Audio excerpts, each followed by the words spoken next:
அதாவது ஓதி பார்க்கும் முறை. இப்போ நம்ம இன்னைக்கு பல பேர் நோயில் இருக்கிறோம், இன்னைக்கு என்ன சொல்கிறோம், ஒரு மாதிரி மன அழுத்தத்தில் இருக்கிறோம், ஒரு மாதிரி டென்ஷன் படபடப்பில் இருக்கிறோம், தூக்கமின்மையில் இருக்கிறோம், யாரை எனக்கு கண்ணு வச்சுட்டாங்க, யாரை எனக்கு வந்து ஒரு மன அழுத்தத்தை உண்டாக்கிட்டாங்க, இந்த மாதிரி ஏதோ ஒரு வஸ்வாஸ்ன்னு சொல்லுவாங்க, ஷைத்தானுடைய ஊசலாட்டங்கள். அதாவது ருக்கையா என்பது, ஓதி பார்க்கிறது என்பது குர்ஆன் வசனத்தின் மூலமாக நபிகள் நாயகம் சொல்லிக் கொடுத்த சில துஆக்கள் மூலமாக நாம் அதை செய்யணும். குறிப்பாக குர்ஆனிய வசனங்கள் தான் நம்முடைய நோய்க்கான மருந்து.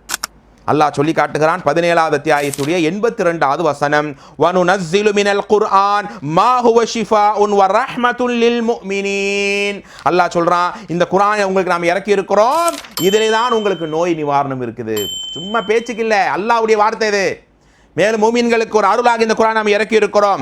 யா அய்யுஹன் நாஸ் கத் ஜாஅத்துக்கும் மவ்இதத்தும் மிர் ரப்பிக்கும் வ ஷிஃபாஉன் லிமா ஃபிஸ் ஸுதூர் வ ஹுதன் வ ரஹ்மத்துல் லில் முஃமினீன். அல்லாஹ் சொல்றான், இந்த குர்ஆனுடைய 10:57வது வசனம், இந்த குர்ஆனை உங்களுக்கு உபதேசமாக உள்ளத்தின் நோய்க்கு மருந்தாக நாம் கொடுத்திருக்கிறோம். அப்ப இந்த ஓதி பார்க்கும்போது அந்த நேரம் நமக்கு ஒரு மன அமைதி கிடைக்குது, நம்முடைய மனசுல இருக்கக்கூடிய நோய்கள் நீங்குது, அல்லாஹ் நீக்குவான், நம்பிக்கையில ஓதணும். நம்முடைய மனக்கவலைகளை நீக்குவானாக. இந்த நல்லறங்களை எல்லா அமல்களையும் அல்லாஹ்வுடைய பொருத்தத்தோடு அமைந்து நம்மை நாளைய ரையான் வாசல் வழியாக சொர்க்கத்தில் நுழைவித்து நம்மை சிறப்பு நிலையில் அல்லாஹ் சொர்க்கத்திலே உலாவர செய்வானாக. அஸ்ஸலாமு அலைக்கும் வ ரஹ்மத்துல்லாஹி வ பரகாத்துஹு.